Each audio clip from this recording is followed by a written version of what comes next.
The Utah Jazz simply don't have enough bodies, and that was a really bad loss. We're talking about it coming up on Locked On Jazz. Pow.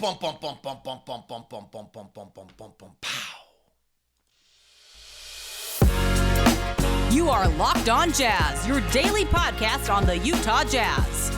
Part of the Locked On Podcast Network, your team every day. How are you? I'm David Locke, radio voice of the Utah Jazz, Jazz NBA insider. This is Locked On Jazz for the 1st of March. The Utah Jazz fall to the San Antonio Spurs, breaking a bunch of over streaks of considerable length for the Spurs, who had not won a game in 42 days. And it was a ugly performance, but it might be somewhat realistic to where this team is offensively. And that's a tough one to swallow. We'll talk about what they happened to them and what they did. Plus, Andy Larson in the Salt Lake Tribune writes a pretty scathing piece that the tank is on. Is that true? I'd say no, but it is consistent performance to what the Jazz have been saying. And finally, a quick look around the West as a last night revealing in some ways to what we have ahead. That's all coming up on today's edition of Locked On Jazz, your daily podcast on the Utah Jazz, giving you insight, expertise, geeky numbers, and hopefully making it way better to be a Jazz fan each and every day. Thanks so much for making Locked On Jazz your first listen of the day. We are free and available on all podcasting apps as well as on YouTube. Join the Locked On Jazz community. It was a great post yesterday by someone. Now I'm forgetting whom. I think it was Andy Williams, about just the Locked On Jazz community, what's been built, and really be a part of it. Follow, subscribe, give us a thumbs up. 5 stars is great. Set the bell on YouTube so you know when we put something up. Be a part of this group. It is a special Jazz community, and like you very much to have it. It's Locked On Jazz, your team every day. All right, that was brutal. Like, there's no other way to say it. Spurs had lost, not won a game for 42 days. They were 0-44 when they trailed by 10. The only team in the league that hadn't won at least 3 games all year when they trailed by 10. They were 0-41 when trailing going to the fourth quarter. So that was brutal in the sense of playoff positioning and trying to get in the play-in or the playoff, which I'll get into in a little bit. I think is a goal that we all have as fans, that the organization, I think, has stayed pretty consistent. If it happens, it happens. If it doesn't, there's larger things that they're trying to attain, and that is not necessarily draft picks, but I'll explain that. But that's a bad one. As we've said this whole time, I think you've got to get to 41. Might be changing if the Lakers fall off. Might be changing if the Blazers continue to, the Pelicans continue to fade. Might be changing if we're watching the Thunder pull the ripcord right now. And then you really only suddenly have, then you actually have 3 teams fighting for 3 spots if we're fighting. And then it's not going to be 41. It's going to be a lot less. But we thought it was going to be 41, which means you had to piece together 10 wins, and that was one of them. And there just aren't a lot of other ones. But the truth of the matter is what we talked about yesterday. We just don't have enough players right now. And when Jordan Clarkson and Colin Sexton are out, you're playing over 100+ minutes last night of guys that weren't in the rotation when the trades were made. Now, that doesn't mean that they can't be rotation players someday, or that they can't develop or get better or anything of that nature. But it still is a telling statement of before the trades were made, before everyone's rosters were right across the NBA, Talen Horton-Tucker, Simone Fontecchio, Udoka Azubuike, Johnny Juzang, and Juan Toscano-Anderson were not playing. It's 106 minutes we played last night, plus Rudy Gay got stretched out to 17 because of it. Now, we also lost Ochai Agbaji 19 minutes into the game when he hit the cameraman. And so we're thin. And the offense was brutal. The numbers last night offensively, that's the single worst offensive game the Jazz have played all season long against a defense that's ranked, I think, 30th in the NBA. I don't actually mean that. I mean, that's the truth. Those are the numbers. I don't mean that in some wow, they were brutal, critical manner. I actually just think this is telling in exactly what we're talking about. There's always a reason why somebody gets $40 million, and there's probably a reason why guys are in and out of the rotation. And usually the reason why somebody's out of a rotation in the NBA is they're not a good enough offensive player. Like, Chris Dunn is certainly a good enough defensive player to stay in the NBA. So is Taylor Horton-Tucker. So is Juan Toscano-Anderson. Like, our defensive numbers we talked about yesterday are really good because we're suddenly playing defensive-minded players. But defensive-minded players are also defensive-minded players because they're probably not quite there offensively and they want to stay in the league. You know, we go back many years ago when the Jazz added Bojan and a bunch of guys, and I got asked, I was at coffee with Quinn, and he said, well, what do you think our challenge this year? And I said, playing hard. And he was like, looked at me like I was crazy. And he's like, well, what do you mean by playing hard? And I was like, we got to play hard. Like, those guys don't have to play hard. They're so good. Joe Ingles, Bojan Bogdan, they don't have to play hard. Ricky Rubio's got to play hard or he doesn't play in the league. And so, you know, if you look at our last 4 games, our offensive performance, we're 57th, 55th, and 63rd. So last night was our worst. But we've also put out now 3 of our worst 8 defensive games of the year in our last 4 games. Memphis, Oklahoma City, Memphis Lowry didn't play. Oklahoma City and San Antonio without Colin in all these. And then even the Spurs' first game was 34. The good news, our defense has been great. 16th best defensive performance of the year against Toronto, 32nd best against Indiana, 26th against Memphis, 11th best against Oklahoma City, 3rd best against San Antonio, and 4th best against San Antonio. So those were the 3rd and 4th best defensive performances the Jazz have played all season long. For back-to-back nights, the Jazz have actually held their opponent in the old school numbers below a point of possession. That's pretty incredible. The Jazz best defense of the night, if you're wondering, just since I just referenced the 3rd and 4th, if you're wondering, was in New Orleans on December 13th. We really shut down the Pelicans kind of at a crazy level. And then the Rockets on October 26th, early in the season. But so our offense has been brutal, right? 3 of our worst 8 performances have been in our last 4 games. Well, 3 of our last 11 good defensive performances have been in our last 3 games because we're playing guys. We've taken out good offensive players, put in who are bad, probably bad or poor defensive players, and then turned around and put in good defensive players that aren't very good offensive players. Like, I actually kind of think it's great. Like, in the sense that sometimes we make this game so complicated and we worry about coaching and this and that and da-da-da. Like, no, like player talent, and that's where we are right now. And it's gonna, as I said yesterday on the show, like, if we're playing 100 minutes a night, which is a lot right now, because once Colin Jordan comes back, then it's not as much. I said yesterday on the show, like, if we're playing 100 minutes a night of guys who are not in the rotation earlier in the year, like, I don't think we can go win on this road trip. Like I have a great respect for, like, who NBA players are and what they are and the level to which they have to play. And, you know, if you're in the top 300, you're really special. Top 300 being 300 rotation players. You just can't plug anyone into that. The other one, I think, you know, hey, our point guard play was not particularly good last night because Taylor Horton-Tucker is trying to learn how to play point guard. And San Antonio was doing a lot of interesting things defensively that we're now going to see. Like, until we didn't have any bailout guy last night. Like, when things are off, you throw it to Colin, you throw it to Jordan, and let him make a play. We don't really have that last night anywhere on the roster. So when you don't have those 2 guys, it bogs down, and it certainly did last night. And it bogged down, you know, differently by quarter. Fourth quarter probably being the worst of it. Our offensive rating in the fourth quarter last night was an 80.8. And in the final 7:53 was an 82. Like, it was bad. No, in our final 7:53 it was a 70. Well, like, that's tough. And that's with Lowry, that's with Kelly on the floor, with Taylor trying to run it. So that was tough. And I think this is going to be a little bit of the reality here going forward, because what we saw there was the Spurs scout. Right? So the Spurs were able to scout the Jazz, and one of the things they did is they just didn't guard Walker at all when Walker was spaced out, and then they really didn't guard any of our other guys. They went under every pick, other than Lowry, who they just held and grabbed, and Sohan did a nice job on. And they went under every pick, and they clogged every driving lane, and there just was nowhere to go.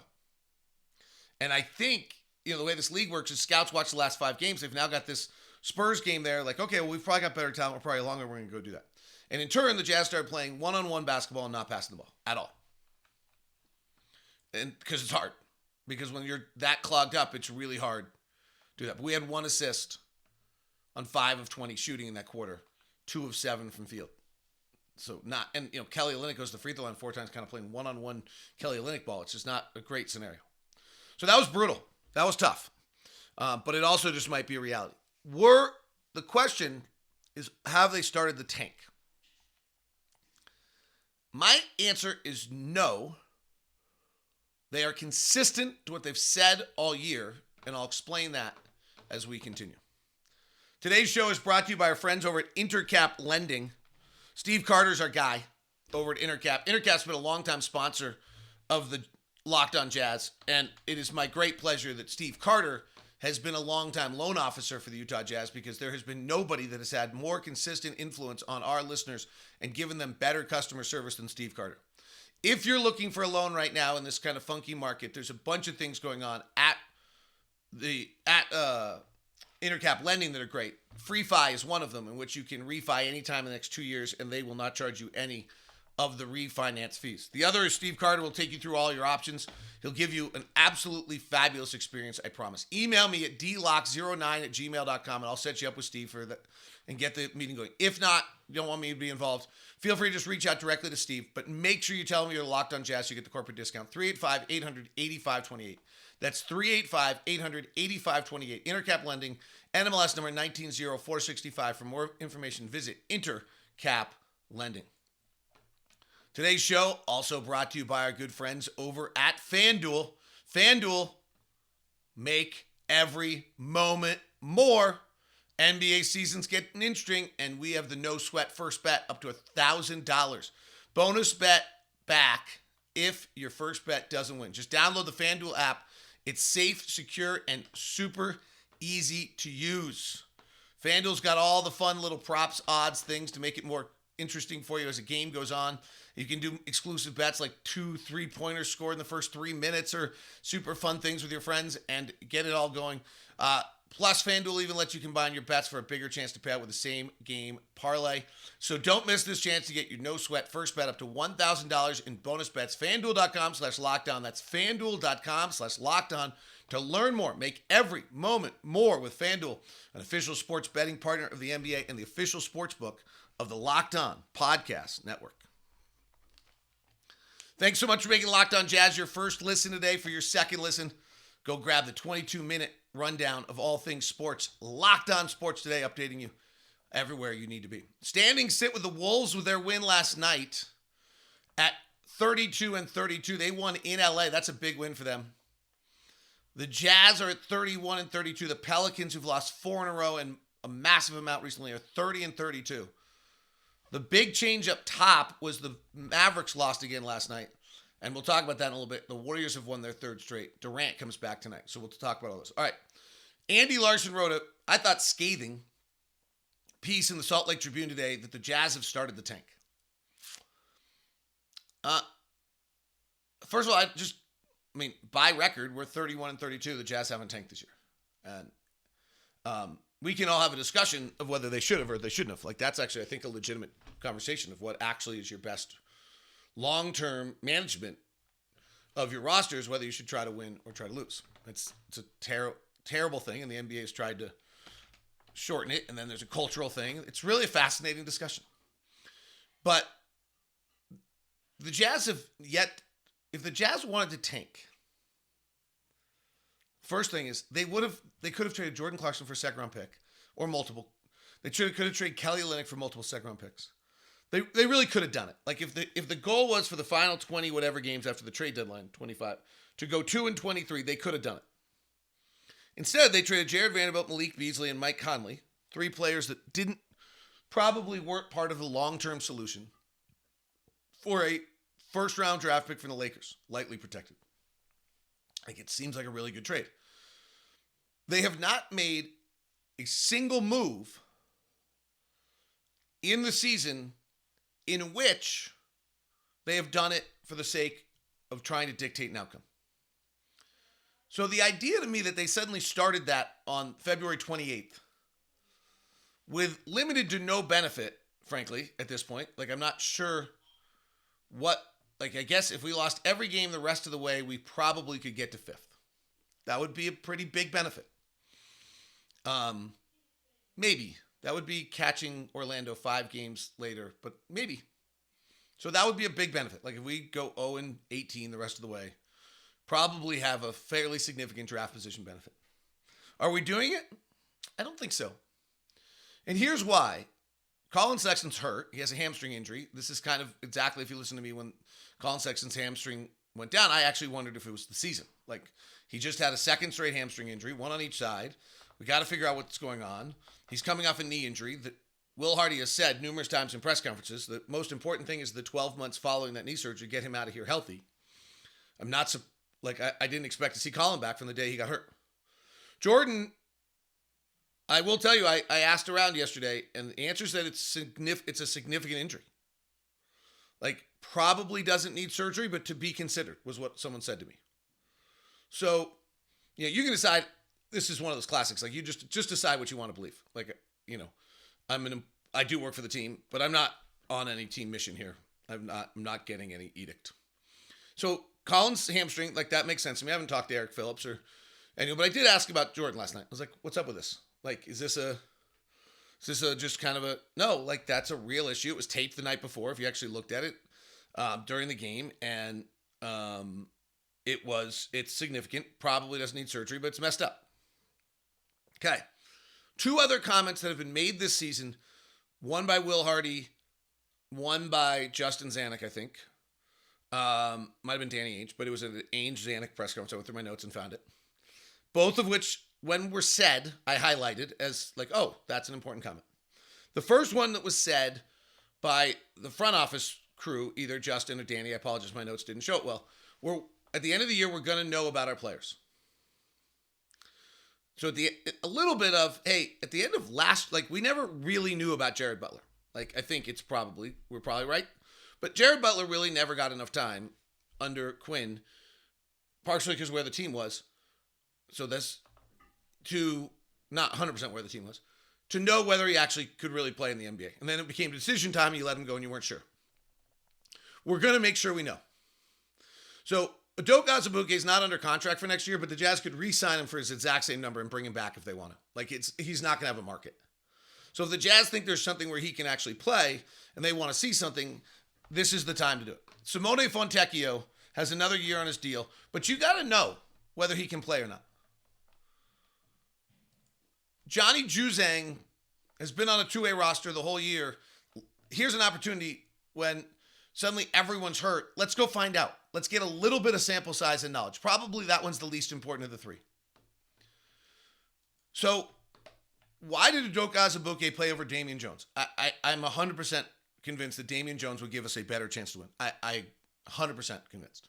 Like, I could be wrong, but I'm 100% convinced. But Udoka Azubuike has played 56 games going into this. And Will Hardy in a press conference the other day said, we're not going to have anyone left out on this roster. So there's the second comment. I was like, oh, that's an interesting comment. We're not going to have anyone left out. Our coaching staff is going to go through every game and look at how and who we can play and see who we can get involved. We're not going to have guys left out.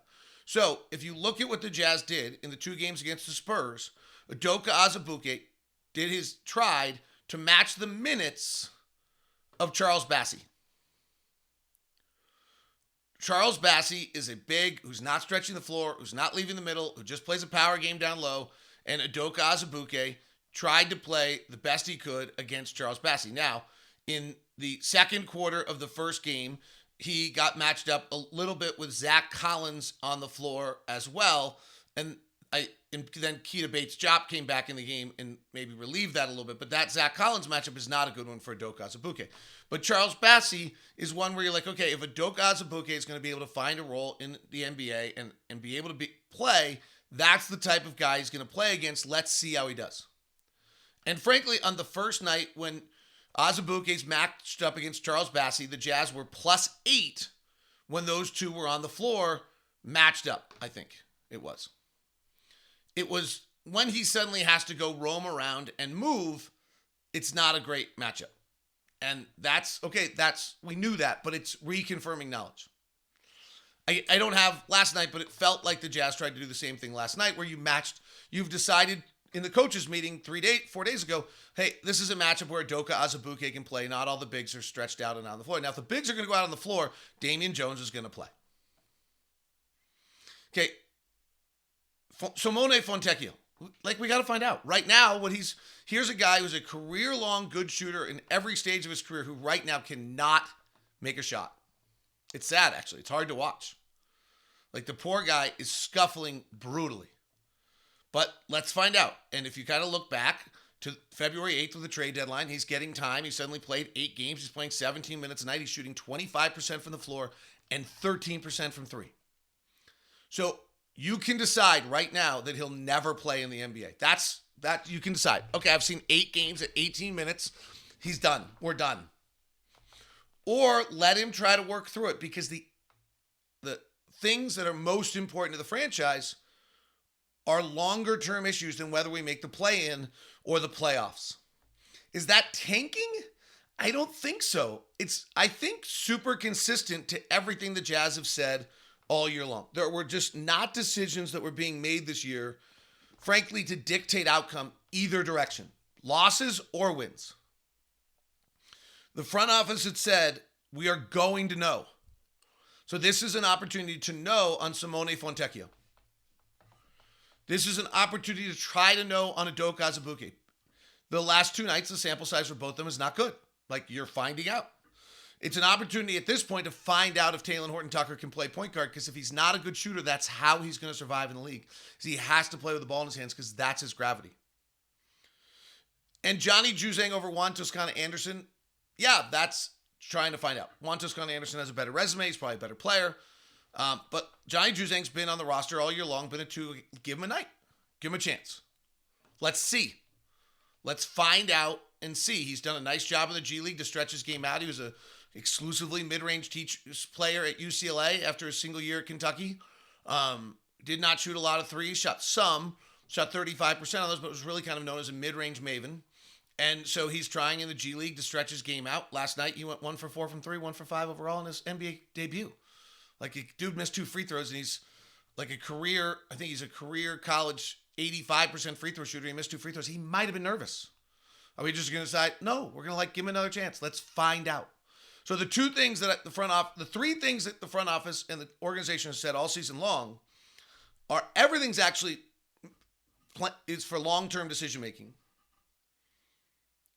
2, we're going to know. And 3, no one's going to get left behind. No one's getting left out in the final 20 games. They're consistent to this. I don't think that's a tank. Is it focused on winning at all costs to be in the best playoff position? Nope. And it hasn't been all year. That's not a shift. So I don't think the scathing piece that the tank is officially on is how I view it. Andy's totally welcome to view it his way, but that's not how I view it. Is that team employee versus non-team employee? Maybe. I don't actually have a problem with that. But I would just tell you that I think I just broke down with some real analysis and consistency of why I think that. Not just I'm here to say, it's not the right take. And I opened the conversation, I would point out, with I still don't know whether we should have or not. This has been a wonderful season. There's been all sorts of great things discovered, and Lowry simply is just too good. Would we be better off to be 15-47 right now? It's an interesting question. Would we be better off being Charlotte, being 20-43, which just suddenly decided to win 5 in a row? Don't know. Really, honestly, don't know. But Houston's doing damage right now. Well, San Antonio, we'll see. We're simply too good to do it. That's probably the bigger problem. Thank you very much for making Locked On Jazz your first listen of the day. And for your second listen, NBA Big Board. Fun show yesterday at NBA Big Board. Rafael Barlow, the host, played Utah Jazz GM. And Leaf Tulane played, sold prospects to him. And Rafael Barlow, as the Jazz GM, bought or didn't buy on those prospects. So kind of a cool little show there for you. On NBA Big Board. That's one you're going to want to hear. All right. What happened last night? Because this is fun every night. in the West. So let's take a quick look at it and see what's important. Lakers lost 121-109 to Memphis. No LeBron. They're still playing generally NBA minutes across the board now. Troy Brown Jr., I'm not sure, isn't what I would call an NBA bona fide rotation player. Austin Reeves probably is. Lonnie Walker had a really good game, so it feels like he is. But they're generally playing NBA players now with the addition of the 50, 60 minutes of Beasley and Vanderbilt. But they lost last night to Memphis. Lakers are super interesting to watch. They're 29-33. They are a game back of the Pelicans for the play-in, 3 games back of the Clippers for the playoffs. Their wiggle room is limited. They have 20 games left in the rest of the season. If you're going to try to make up 3 games, you have to go 16-4 while they go 12-8. Lakers are not going 16-4 without LeBron. The question is, are the Lakers going 10-10 without LeBron? And is somebody else falling off the map far enough that they suddenly make it into the play? Sacramento beat Oklahoma City. Shai Gilgeous-Alexander with an abdominal strain did not play again. Josh Giddey only played 20 minutes. Lou Dort only played 21 minutes.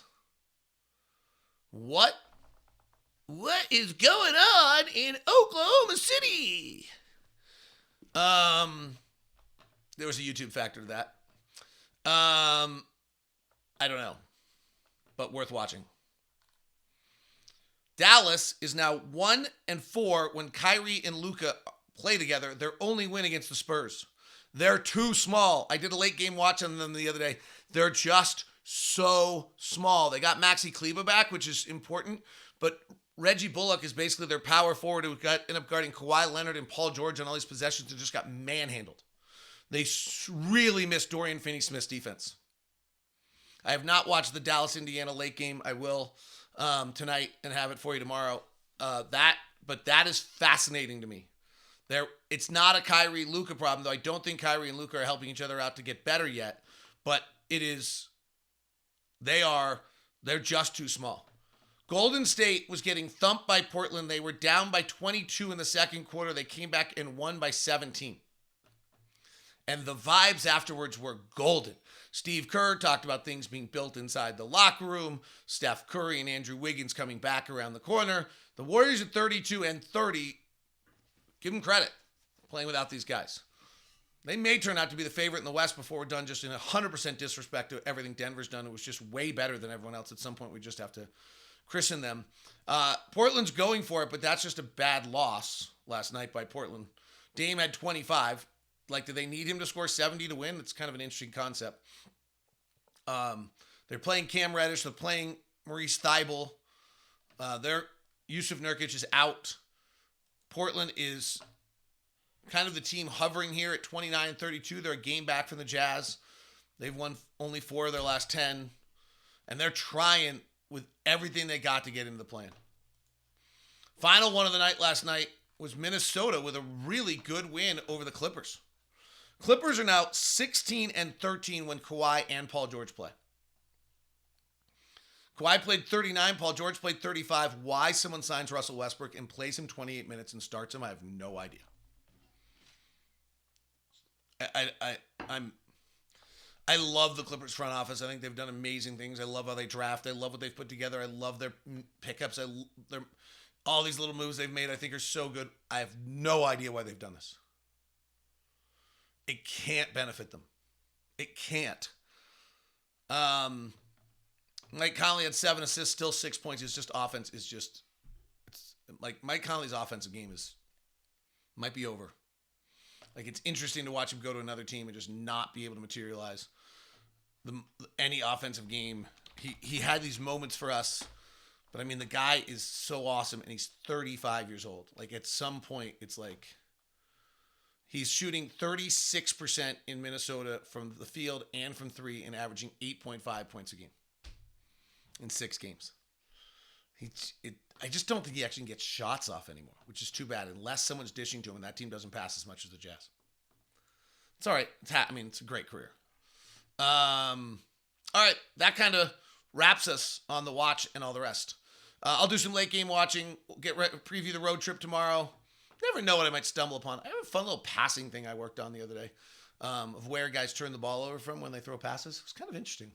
tells me a little bit about where defense is going in the NBA. Maybe we'll discuss that boring topic tomorrow on Locked on Jazz. Thanks so much. It's your team every day.